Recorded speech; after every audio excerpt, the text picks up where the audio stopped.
더운 여름철이라 그런지 공포 게시판을 찾는 일이 잦아진 것 같아요. 항상 공포 게시판을 기웃기웃거리다가 문득 생각이 난 3년 전에 겪은 일이 떠올랐습니다. 그럼 잡소리 집어치우고 시작할게요. 3년 전 여름, 지금과 같이 엄청 무더웠던 날이었습니다. 고3이었던 전 온 가족이 휴가를 떠나던 때 공부한다는 핑계를 대고 혼자 집에 남아 오늘 하루만 놀아야지 하는 심정으로 밤새 컴퓨터를 하고 있었습니다. 날이 무척 더웠던 터라 에어컨은 좀만 키라는 부모님의 말을 무시하고 에어컨을 빵빵하게 틀어놓았었죠. 그렇게 컴퓨터를 하다가 슬슬 몸이 으슬으슬해지는 기분을 느꼈고 에어컨을 너무 오래 켰다는 생각이 들어 에어컨을 끄고 다시 자리를 잡았습니다. 근데 정말 더웠던 날씨였던 터라 금세 또 집안이 후끈해지더군요. 새벽 2시를 넘긴 시간임에 불구하고 너무 더워 에어컨을 다시 킬까 하는 생각이 들었지만 낮부터 너무 오래 켜놨다는 생각이 들어 그냥 관뒀습니다. 그 당시 방에 있던 창문은 방충망이 뜯어져 굳게 닫아놔 컴퓨터가 있는 제 방은 찜질방인 마냥 후끈후끈 달아올랐고 결국 더위에 지친 나머지 모기가 들어오건 곱등이가 들어오건 그냥 창문을 열자고 마음을 먹었습니다. 그렇게 성큼성큼 창문으로 다가가 망설임 없이 창문을 활짝 여는 순간 전 그대로 몸이 굳어졌습니다. 사람이 너무 놀라면 아무 소리도 나오지 않고 몸이 굳는다는데 이거 사실이었나 봅니다. 1층이었던 저희 집은 제 방 창문을 통해 밖을 보면 완만한 오르막길이 하나 보입니다.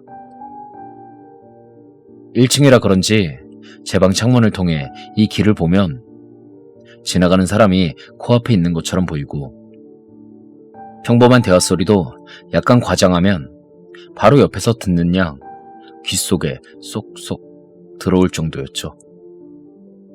여튼 창문을 탁 여는 순간 그 오르막길 위에 어떤 한 여인이 서 있었습니다. 옷차림은 무속인들이 구출할 때 입는 색깔이 화려하고 희한한 한복을 입고 있었고 얼굴은 분장을 한 건지 매우 창백하고 새하얀 모습이었습니다.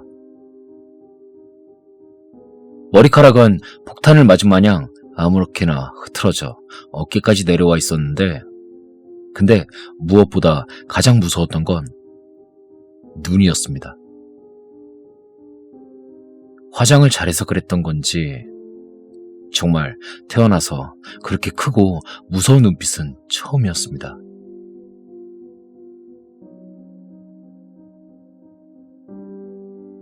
딱 이러한 눈빛과 비슷한 분위기였죠.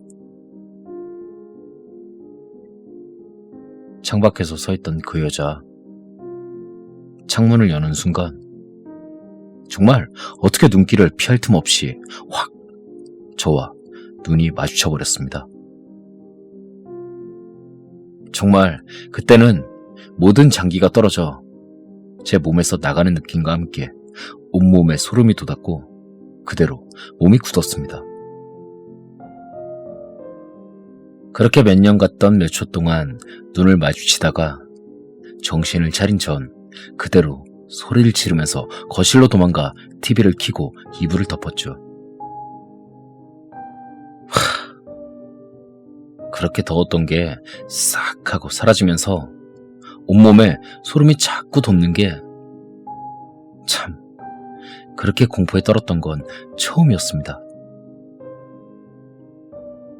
놀란 가슴 진정시키고 점점 마음이 가라앉으니 새하얗던 머릿속이 점점 생각들로 채워지면서 이런저런 생각이 들었죠.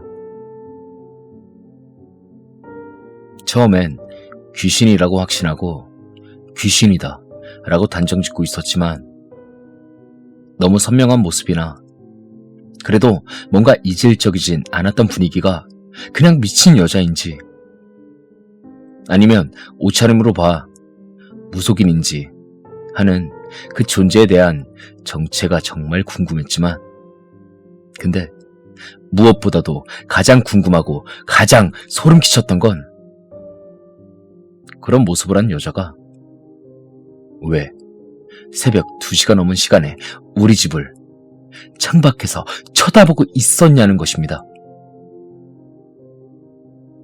그렇게 온갖 생각을 하다가 문득 떠올랐습니다. 창문. 너무 놀란 나머지 활짝 열어둔 창문을 닫지 않은 게 생각이 난 거죠. 아까 말씀드렸다시피 방충망은 뜯어져 없었고 1층이란 높이라 맘만 먹으면 너무나도 쉽게 창문을 통해 집 안으로 들어올 수 있었습니다. 사람이 공포에 질리면 정말 온갖 상상이 다 들더라고요. 그 여자가 창문을 통해 들어오면 어떡하지? 이미 들어와서 내가 방에 들어오길 기다리고 있으면 어떡하지? 창문은 닫아야겠는데 왠지 제 방에 들어가면 못 볼 꼴 당할 것 같은 기분에 이러지도 저러지도 못하고 있었습니다. 특히 하필 내가 혼자 있는 때에 이런 일이 발생했다 생각하니 혹시 내가 혼자 있는 걸 알고 왔는지 정말 큰일이라도 나는 건 아닌지 그런 생각에 공구통에서 망치를 가지고 와 손에 꽉 쥐고 있었습니다. 그렇게 시간이 가는 둥 마는 둥 애써 웃긴 프로그램을 찾으며 TV를 보고 있었는데 신경은 온통 제 방 쪽으로 향해 누구라도 튀어나오지 않을까 하는 생각에 잠도 오지 않았고 그냥 눈만 말똥 뜬 채 밤을 지새우고 있었죠. 근데 그때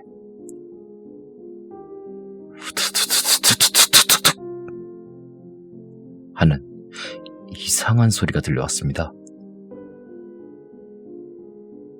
깜짝 놀란 전 TV 볼륨을 낮추고 귀를 기울여 보니 분명 제 방 쪽에서 들리는 소리였습니다.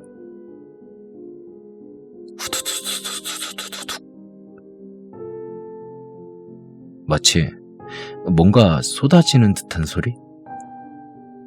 작은 알갱이들이 땅바닥에 뿌려지는 듯한 소리였습니다.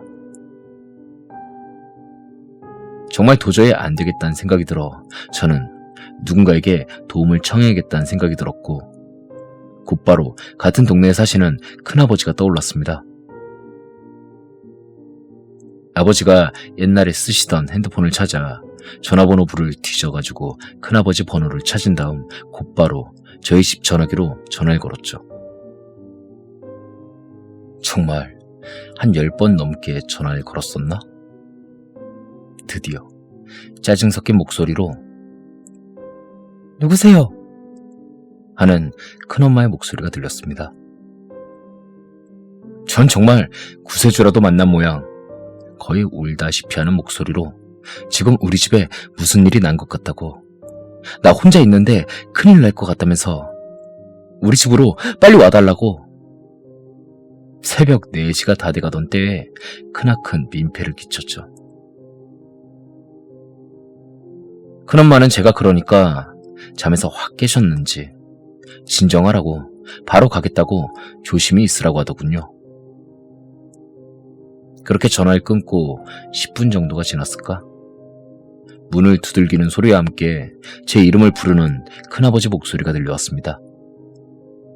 정말 그때만큼 기뻤던 순간도 없었던 것 같아요. 전 곧바로 문을 열어드렸고 막 잠에서 깨신 모습으로 큰엄마와 큰아버지가 많이 놀란 얼굴로 저희 집에 들어오셨습니다. 무슨 일 있냐고 물으시는 두 분께 여태 있었던 일을 대충 설명해 드리니 곧바로 큰아버지가 제 방 쪽으로 향했습니다. 큰엄마와 저는 약간 겁에 질려 뒤에서 큰아버지가 방에 들어가시는 걸 보고 있었는데 방에 들어가신 큰아버지가 갑자기 하는 소리를 지르시면서 뒤로 몇 발자국 물러나셨습니다. 그러더니 저를 보고 저 여자냐? 하고 물으시더군요. 큰엄마와 큰아버지가 계셔서 용기가 났던 터라 전 조심히 방에 들어가 창밖을 봤죠. 그리고 정말 깜짝 놀랐습니다. 그 여자 아직도 창밖에서 제 방을 노려보고 있는 거 아닙니까? 정말 놀랬지만 한편으로 안심이 된 게 일단 귀신은 아니라는 확신이 들었습니다. 큰아버지는 다시 창문 쪽으로 가서 그 여자에게 당신 뭐요? 하면서 큰 소리로 물었고 그 여자는 말없이 제 큰아버지를 노려보고 있었습니다. 큰아버지는 약간 움찔하시는 것 같았지만 계속해서 남의 집 앞에서 지금 뭐 하는 짓이야? 뭐 하는 짓인데? 막 그러면서 나중엔 신고한다는 협박까지 하면서 여자를 몰아세웠습니다. 그렇게 한 2, 3분 정도 그랬을까. 그러니까 갑자기 그 여자가 입을 열었어요. 도와줘도 지랄이야! 그러더니 획 하더니 돌아서 가더군요. 정말 황당하고 어이가 없어서 돌아서 가는 그 여자의 모습을 아주 멍하니 쳐다보고 있었어요. 그리고 다음 장면을 보고 물론 그때는 아니었지만 그 뒤로 이 일을 생각할 때마다 자꾸 웃음이 나왔어요. 그렇게 획 돌아서 가던 여자가 근처에 서 있던 스쿠터를 타더니 아주 자연스럽게 시동을 걸고 웽 하는 스쿠터 소리와 함께 좀 멀리 사라지더군요. 참나, 저게 무슨 조화지? 하는 생각과 함께 그 여자가 멀리 사라지니 그때 제 방의 모습이 눈에 확 들어왔어요. 새하얀 가루가 여기저기 떨어져 있었고 큰아버지께서 이거 소금 아니냐? 하는 소리에 저는 살짝 주워서 맛을 봤죠. 역시 소금이었어요. 아까 들리던 후두둑 소리의 정체는 그 여자가 창밖에서 던지는 소금이 떨어지는 소리였던 겁니다. 아무튼 그렇게 그 여자는 사라졌고 저희 셋은 이게 과연 뭔 일일까 하는 궁금증에 날이 새도록 이야기를 하면서 여러 추측을 냈지만 결론은 내기 힘들었죠. 여튼 그렇게 2달 정도가 흘렀고 그 일이 차차 머릿속에서 잊혀질 때쯤 저희 어머니가 동창회에 다녀오시더니 제게 얘기를 해줬습니다. 엄마 친구 중에 무당일을 하는 애 있거든? 오늘 동창회에 걔가 나왔길래 네 저번에 있었던 그 일 있잖아? 그 얘기 해주니까 글쎄 걔가 갑자기 눈빛이 확 변하면서 하는 말이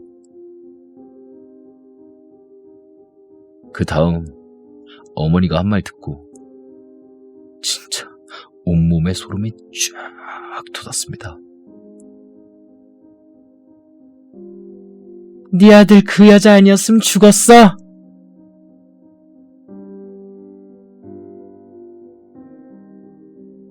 그 무당 친구가 하는 말이 항상 주변엔 가지각색의 귀신들이 자리 잡고 있고 서성거리면서 돌아다니지만 거의 95%는 사람한테 해를 끼치지 않지만 나머지 5% 중에 정말 위험하고 사람에게 큰 해를 끼치는 귀신이 있다고.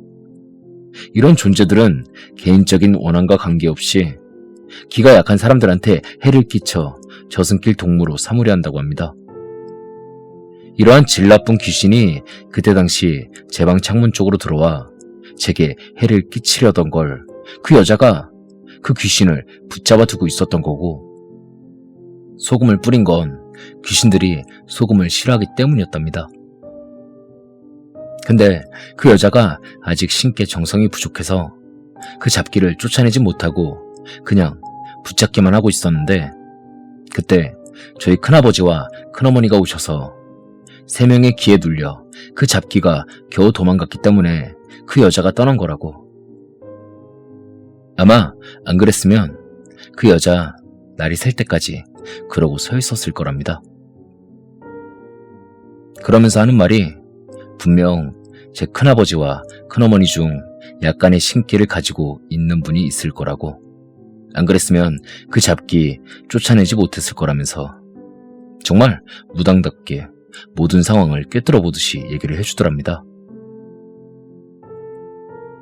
그때 당시 제가 고3이라 기가 많이 허약해져서 그런 잡기가 붙는다며 이틀 뒤에 어머니가 그 친구한테 부적 하나 받아와서 저한테 항상 몸에 지니고 다니라 하고 보약도 한 박스 지어오셔서 그거 먹느라 고생 좀 했었죠. 여튼 그 사건은 그 뒤로 간간히 이야깃거리로 남게 되었고, 이젠 웃으면서 말할 수 있는 사건이 되었지만 아직도 의문인 건 그 여자가 어떻게 잡기의 존재를 알고 그 자리에 나타났냐 그겁니다. 정말 그냥 우연히 스쿠터 타고 지나가다가 그 잡기의 존재를 봐서? 그렇지만 아무리 무속인이라고 하지만 평소에도 그러한 무서운 모습으로 다닐까요? 지금 기억으로도 그건 작정하고 귀신 잡으러 온 복장이던데. 여튼 그 여자가 어디서 갑자기 어떻게 나타났는진 아직도 의문입니다. 3년 전 사건이지만 아직도 선명하게 기억이 있는 건 아마 그 여자의 모습이 정말 그 당시엔 충격적이었기 때문인 것 같습니다. 그래도 정말 그 무당 친구분 말처럼 절 구해주신 거라면 한번 만나서 고맙단 말 전해주고 싶네요. 뭐 끝이고 재미없는 걸 봐주셔서 고마워요. 끝입니다.